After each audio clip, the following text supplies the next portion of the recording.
Party में बहुत सी joining हुई थी, टाइमिंग आगे पीछे हो गई, लेकिन मैं उन जानकारी आपके देना चाहूँगा।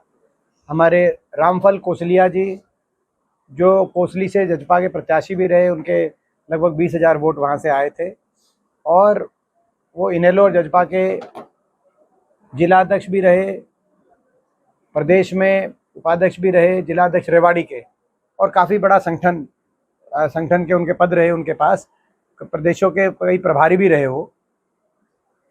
ऐसे हमारे सीनियर व्यक्ति हमारे को जो हमारे पार्टी में शामिल हुए हैं, रामफल कोसलिया जी, उनके साथ साथ बहुत से पदाधिकारी थे कोसली क्षेत्र से, जो भाजपा और जजपा के से पदाधिकारी शामिल हुए हैं। कई हमारे सरपंच, जिनमें भालोट गांव से जो हमारे हैप्पी सरपंच हैं, और बहुत से सरपंच जो मौजूदा सरपंच जो आज ज्वाइन हुए। मैं एक का नाम तो आपकी उसमें प्रेस नोट में आपके आ जाएगा, जो आज बहुत लोग शामिल हुए। तो सबका हम स्वागत करते हैं। सबका मान सम्मान, कांग्रेस पार्टी में पूरा मान सम्मान और उचित स्थान सबको मिलेगा, ऐसा हम विश्वास दिलाते हैं। जो सांसद निधि का सवाल उठाया जा रहा था बार-बार, पानी की उसको लेकर अरविंद शर्मा ने आज पत्रकार वार्ता कर आपने सवाल उठाया कि अगर आप जो बार-बार सवाल उठा रहे हैं, अगर आप में हिम्मत है तो मैं चैलेंज करता हूं कि सामने आकर बैठे और पत्रकार भी साथ हो, फिर सवाल जवाब करें और फिर मैं जवाब दूंगा, आप भी इस सवालों का जवाब दें। देखिए, ये सांसद निधि का प्रश्न देश के प्रमुख अखबारों ने ये उठाया है। मैं एक अखबार का नाम, दैनिक भास्कर, जागरण जैसे अखबारों में ये प्रकाशित हुई जो सारी सांसद निधि में, कि उन्होंने केवल 2 करोड़ और 52 लाख रुपया खर्च किए। दैनिक भास्कर की खबर है, और ये सबसे 10वें पायदान पे हैं, ये भी दैनिक भास्कर की खबर है। मैं बल्कि आप एक सेकंड रुक जाए तो वो मैं जो है खबर भी आपको अभी आपको दिखा देते हैं। तो ये खबर आई, आपने भी देखी होगी खबर, कोई लंबी चौड़ी बात नहीं है। तो वो अगर उनको कोई अगर उस पर खबर पे कोई आपत्ति है तो दैनिक भास्कर अखबार से बात करें और दैनिक जागरण अखबार से बात करें, जो ये सारे अखबार हैं जो कि, और ये इन अखबारों ने संसद की वेबसाइट से उठाया है। तो अगर उनको कोई खबर पे आपत्ति है तो अखबारों से बात करें, और खबर के सोर्स पे आपत्ति है तो संसद की वेबसाइट पे जाके अपने जो संसदीय मंत्री है वो भाजपा के ही हैं, उनसे बात करें। हम जो स्पीकर है लोकसभा, उनको दें। अगर लोकसभा की वेबसाइट गलत बता रही है तो वहां से अपनी बताए। लेकिन सच ये है कि भाई जो बात आई है, ये देखिए आप, ये देखिए खबर की हेडलाइन है कि संसद में सवाल पूछने और सांसद निधि खर्च करने में धर्मवीर सबसे आगे। इसमें क्या है इसका, और खर्च में अरविंद फिसड्डी। देखो इसमें क्या है कि ये फिसड्डी 10 में सबसे फिसड्डी की बात आई, ये 10 के 10 बीजेपी के हैं। मैं एक और आपको बता दूं, इसका मतलब ये नहीं है, इसका मतलब ये नहीं है कि जैसे जिसका नाम ऊपर आया है किसी का, भिवानी महेंद्रगढ़ से, मैं उनकी कार्यशैली अच्छी बता रहा हूँ। वो जो है बीजेपी के सारे सांसदों की कार्यशैली, 10 के 10 सांसदों की कार्यशैली अच्छी नहीं रही थी, ये मैं कहना चाहता हूं। इसीलिए कईयों की टिकटें भी कटी हैं।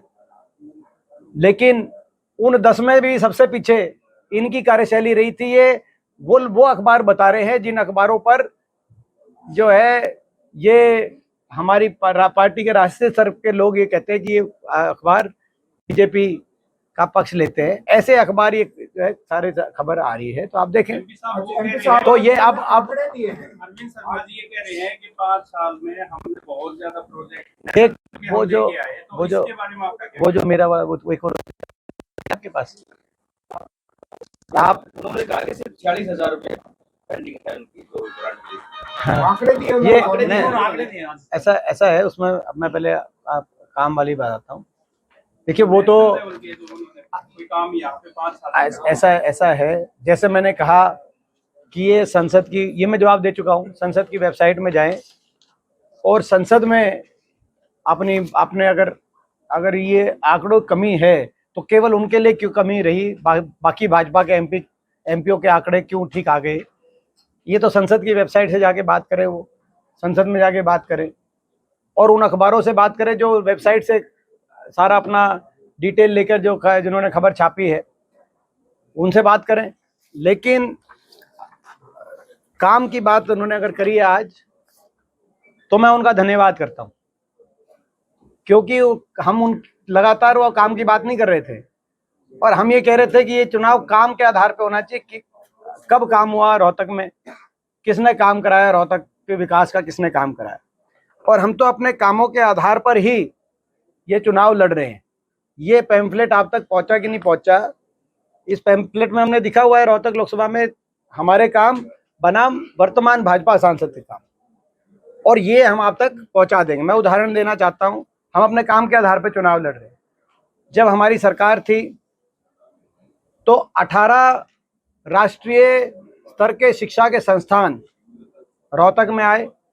IIM रोहतक हो, FDDI हो, फुटवेयर डेवलपमेंट इंस्टीट्यूट जो IMT में है, इंस्टीट्यूट ऑफ होटल मैनेजमेंट आया, IIT दिल्ली का एक्सटेंशन कैंपस आया, टूल रूम स्किल डेवलपमेंट विश्वविद्यालय ये भी IMT के अंदर स्थापित है, मिनिस्ट्री ऑफ स्किल डेवलपमेंट का भारत सरकार का, ये अपने रोहतक के अंदर आया। State university of visual and performing arts जो जिसका जो है अपना जो सुपवा ये हमारे समय स्थापित हुई, दादा लक्ष्मीचंद के नाम जिसका दिया गया। उसके बाद पंडित भगवत दयाल शर्मा स्वास्थ्य विश्वविद्यालय, पहले क्या आपको पता है केवल PGI था, उसको यूनिवर्सिटी का स्टेटस देने की बात हो। न्यूक्लियर साइंसेज विश्वविद्यालय जो देश का इकलौता global centre of nuclear university, ये जसौर खेड़ी में बहादुरगढ़ में ये स्थापित आया। ये इस तरह के 18 राष्ट्रीय शैक्षणिक संस्थान, इनके समय कोई एक भी बता दें, एक भी कोई राष्ट्रीय शैक्षणिक संस्थान बना नहीं। इसी तरीके से हेल्थ में, मैं एजुकेशन की बताई, हेल्थ में हमारे समय में एम्स आया बाड़सा में, एम्स 2 का परिसर बाड़सा में बना, राष्ट्रीय कैंसर इंस्टीट्यूट बना।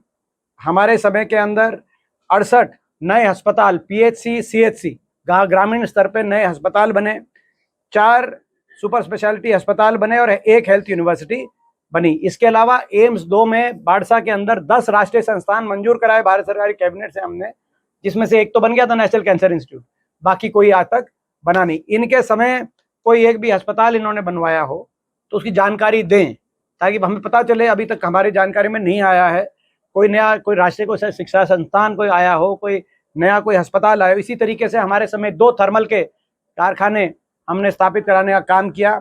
एक 1500 megawatt Indira Gandhi super thermal power plant Jharli और एक 1320 megawatt Mahatma Gandhi thermal power plant Khanpur Khurd. इनके समय कोई थर्मल का कोई कारखाना लगा हो तो जानकारी बताएं हमारी, हम अपने उसको जानकारी में लेंगे, लेकिन हमारी जानकारी में नहीं है एक भी। इसी रूप में सड़कों में जब हमारी सरकार थी, जब मुझे यहाँ से अवसर मिला बतौर सांसद, 12 नए राष्ट्रीय राजमार्गों की नोटिफिकेशन हुई। गैजेट नोटिफिकेशन की तारीख होती है कब नया राष्ट्रीय राजमार्ग बना, 4 लेन का या 6 लेन का। 1080 किलोमीटर के राष्ट्रीय राजमार्ग रोहतक लोकसभा क्षेत्र के लिए मैंने उस समय मंजूर कराए केंद्र सरकार से, और 785 प्रधानमंत्री ग्रामीण सड़क योजना और 383 NCRB प्लानिंग बोर्ड की 383 किलोमीटर की सड़कें, 785 किलोमीटर प्रधानमंत्री ग्रामीण सड़क योजना और 383 NCR प्लानिंग बोर्ड की सड़कें मंजूर कराई। नई सड़कें इनके समय में जो है ये 1000 और जो हमारा आप इनको 2000 से ज़्यादा आप माने, उसकी तुलना में इनके समय में 49 किलोमीटर की नई सड़कें रोहतक लोकसभा क्षेत्र में बनी। ऐसा RTI के माध्यम से पता चला है। ये अगर उस जानकारी में कुछ दुरुस्त करें तो बताएं। इसी प्रकार से रेल और मेट्रो, बहादुरगढ़ मेट्रो हमने शुरू करी, 81 किलोमीटर मेट्रो हरियाणा के अंदर आई। हमने हमारी जानकारी और जो है जो उसको प्रमाण की आवश्यकता नहीं, प्रत्यक्ष को प्रमाण की आवश्यकता नहीं, मेट्रो 1 इंच भी आगे नहीं बढ़ी इनके समय। इसी प्रकार से 2 नई रेल की लाइन केंद्र सरकार से मैंने मंजूर कराई अपने कार्यकाल में, रेल बजट में मैंने मंजूर कराई अपने कार्यकाल में।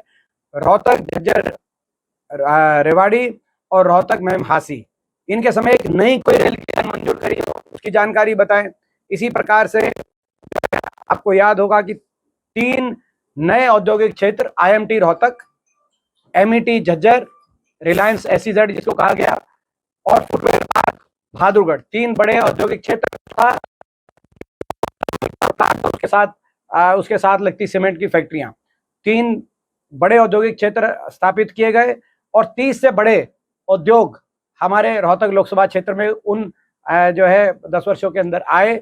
जिसमें Maruti, Asian paint, Panasonic, Yokohama, Denso, Amul, Aisin, JK cement आदि 30 से ज़्यादा बड़े उद्योग हमारे रोहतक लोकसभा क्षेत्र में आए। मैं पूछना चाहता हूं, कोई एक भी बड़ी 10 वर्ष में कोई उद्योग की कोई यूनिट लगी हो इस जो है मैं इस सरकार में, वो बताएं, या इनके 5 साल के कार्यकाल में लगी हो वो बताएं। इसी प्रकार से जब मेरे कार्यकाल के दौरान रोहतक लोकसभा क्षेत्र में 120 नए खेल के स्टेडियम, जिसमें एक राष्ट्रीय स्तर का जो रोहतक में स्थापित हुआ, 3 राज्य स्तर के और 116 ग्रामीण स्तर के 120 नए खेल स्टेडियम बने। इस सरकार में मात्र एक ग्रामीण खेल स्टेडियम बना, मात्र एक। ये जो है इनके कार्यकाल में ये, और 2 हमने साई के स्पोर्ट्स ट्रेनिंग सेंटर मैंने भारत सरकार से उस समय मंजूर कराए, जिसमें राष्ट्रीय बॉक्सिंग अकेडमी रोहतक और बॉक्सिंग, कुश्ती और athletics training centre Meham, SAI से 2 सेंटर मंजूर कराए, स्पोर्ट्स अथॉरिटी ऑफ इंडिया से। इन्होंने अगर एक भी कोई मंजूर कराया हो वो ये बताएं। तो ये मैंने वो परियोजनाएं बताई हैं। इसके अलावा सिद्धांतिक मंजूरी महम अंतर्राष्ट्रीय एयरपोर्ट की मिली भारत सरकार से, उस समय इन्होंने उस प्रोजेक्ट को आगे बढ़ाया हो वो बताएं। ये मैं कह रहा हूं कि सिद्धांतिक मंजूरी मिली। फिर मैं कह रहा हूं, और 2018-19 में एयरपोर्ट जब बनना था, इंटरनेशनल एयरपोर्ट दिल्ली के ट्रैफिक को बैलेंस करने के लिए, उस समय उस एयरपोर्ट को जेवर अब नोएडा लेके जाने का जब इनकी सरकार ने काम किया, तो उसके बाद ये 5 साल तक सांसद रहे।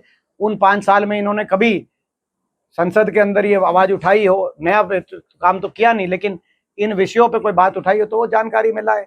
तो मैं उनका धन्यवाद करता हूँ कि काम के आधार पे उन्होंने आज कहा कि भाई काम जो है, मैं सवाल ये पूछता हूँ इनके समय में क्या काम हुआ उसकी जानकारी भी दें। हाँ जी, 2014 से 2019 तक सारा रिकॉर्ड आपके पास है, और एक एक दिन का रिकॉर्ड में आपके पास है। और मैं उनका इस बात के सवाल के लिए भी धन्यवाद करता हूं, क्योंकि ये इन्हीं की सरकार थी और इन्हीं की लोकसभा अध्यक्ष थी सुमित्रा महाजन जी। 5 साल में एक बार कार्यक्रम होता है सर्वश्रेष्ठ सांसद को सम्मानित करने का, तो सर्वश्रेष्ठ सांसद से सम्मानित करने का गौरव रोहतक लोकसभा क्षेत्र के प्रतिनिधि को मेरे रूप में प्राप्त हुआ। वो इन्हीं की सरकार थी और मैं विपक्ष का सांसद था, तो मैंने जितनी बात वहाँ पे उठाई होगी, और सारी मेरी स्पीचेस सारी ऑनलाइन हैं, अवेलेबल हैं। कोई स्पीच आप जो है उसमें आप देख सकते हैं। हर हफ्ते की स्पीच, मैं नहीं कहूँगा सारी, हर हफ्ते की स्पीच ऑनलाइन अवेलेबल है और हर स्पीच वायरल है। और उसकी वजह से इन्हीं की सरकार की लोकसभा स्पीकर सुमित्रा महाजन जी ने सर्वश्रेष्ठ सांसद के रूप में मुझे जो पुरस्कृत किया, ये अरविंद शर्मा जी को अगर लगता है कि मैंने नहीं उठाई थी बात, तो वो उनसे जाएं सुमित्रा महाजन जी के पास कि वो सम्मान वापस लिया जाए।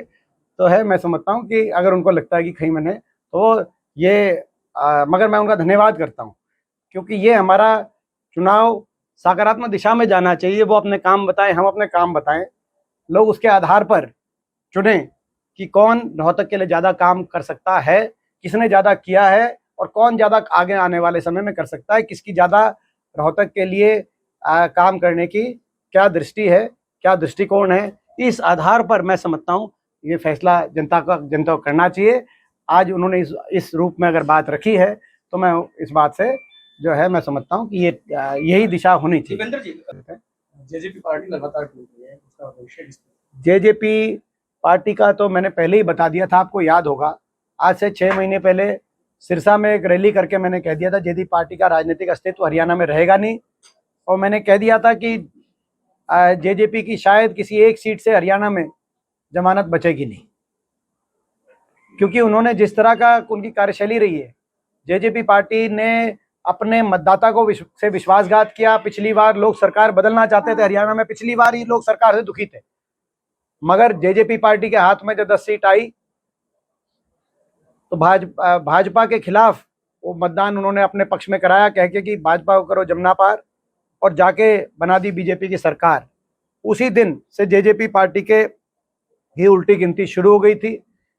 उनका जो रवैया रहा 5 साल, व्यापक भ्रष्टाचार मिलके प्रदेश को लूटने का काम किया बीजेपी ने, जेजेपी ने कोई काम किया नहीं।